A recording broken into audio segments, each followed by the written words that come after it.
Apakah karena kita tak pernah berpikir menggunakan akal kita? Ada sedikit cerita untuk kita merenung dan berpikir kenapa Nabi Muhammad berdakwah selalu dihalang-halangi dakwahnya. Jadi kita termenung kenapa. Maka dari itu di sini kita akan menjelaskan kenapa Rasulullah itu selalu ditentang oleh masyarakat Mekah. Jadi kita harus bertanya dan merenungkan setiap peristiwa perjalanan Rasulullah berdakwah di Mekah. Ada kisah dan pertanyaan bagi kita orang mukmin, orang Islam.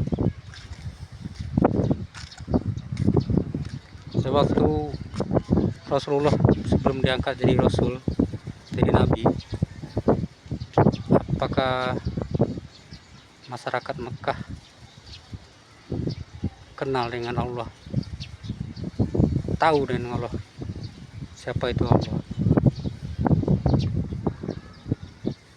Sebagian kita meyakini orang Mekah tidak kenal Allah, dan pernyataan itu salah.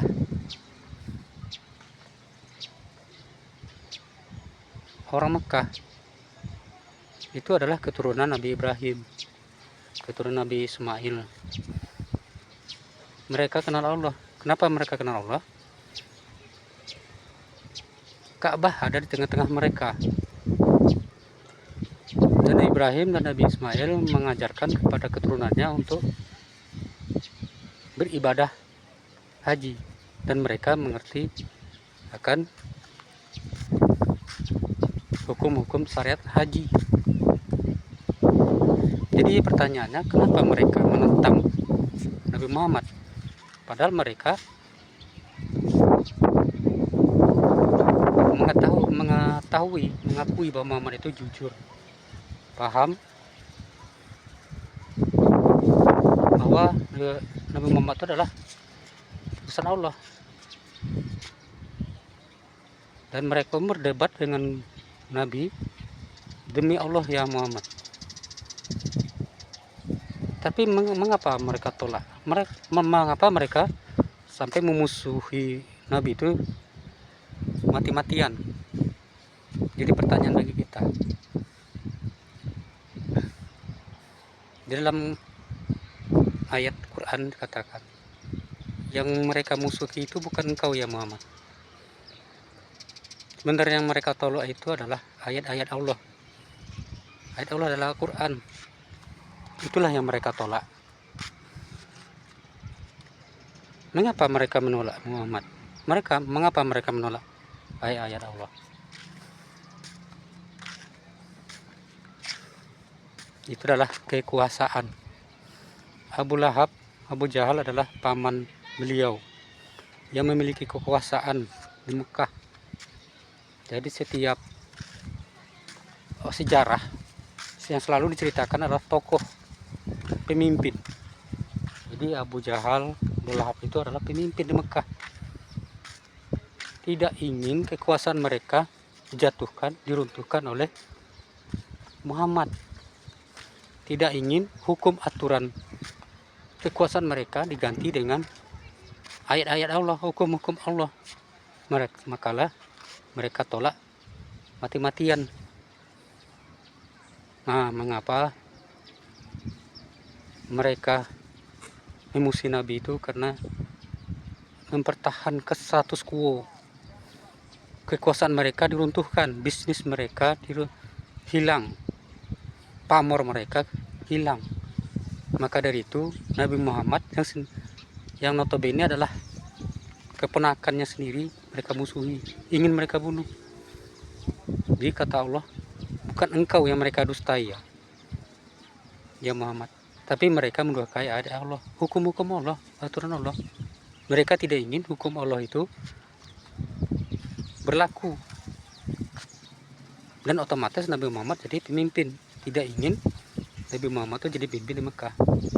Mereka tetap mempertahankan status quo mereka, tetap mempertahankan kekuasaan mereka di Mekah. Itulah sama juga halnya dengan Fir'aun. Dia menolak Musa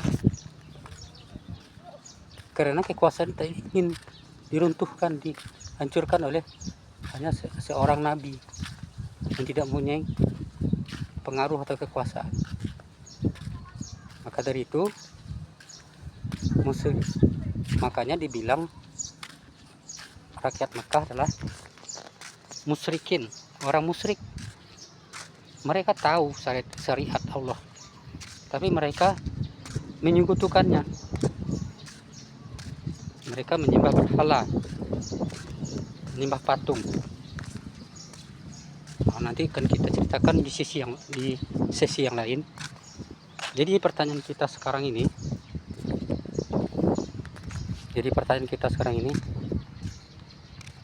zaman sekarang apakah umat Islam ataupun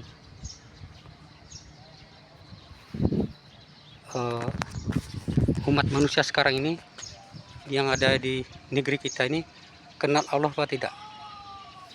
Kenal Allah. Tapi bila ada orang yang menyampaikan dakwah, menyampaikan kebenaran, menyampaikan yang turun dari Allah, maka mereka tolak. Coba berpikir di situ. Apakah kita termasuk golongan orang yang musyrik, yang menentang ayat-ayat Allah atau tidak? Dan golongan musyrik ini bermacam-macam karakter dan golongan. Nanti kita bahas di lain waktu. Nah, jadi intinya setiap zaman, setiap masa kemusyrikan, kesirikan itu tetap sama, tetap ada. Dari sini kita bisa belajar, jadikan alam itu menjadi guru. Belajar kita tentang alam, belajar dari alam, masa ke masa. Makanya mukjizat terbesar Nabi Muhammad itu adalah Al-Quran, yang berlaku dari zaman dulu, zaman Nabi, dan zaman sekarang, dan zaman yang akan datang. Tetap berlaku. Sifat karakter manusia itu tetap sama, kesirikan tetap sama, kemungkaran tetap sama. Maka itu kita oleh Allah dalam Quran dikatakan, jadilah orang yang terlalu berpikir, memahami, belajar memahami ayat-ayat Allah. Nah, jadi kembali tadi, mengapa masyarakat Mekah menentang Nabi? Bukan karena Nabi itu pembohong, tidak. Nabi Muhammad adalah yang jujur, orang yang amanah, baik. Tapi apa yang mereka tentang? Yang mereka tentang adalah ayat Allah. Tidak ingin aturan hukum Allah itu berlaku di Mekah. Jadi itu zaman Nabi. Sekarang tetap sama karakternya orang. Yang mereka tentang itu bukan orangnya. Yang mereka tentang itu dakwah, ayat-ayat Allah. Maka dari itu kita harus berhati-hati, harus bisa memilih yang benar dan yang salah. Jadi sekian. Assalamualaikum warahmatullahi wabarakatuh.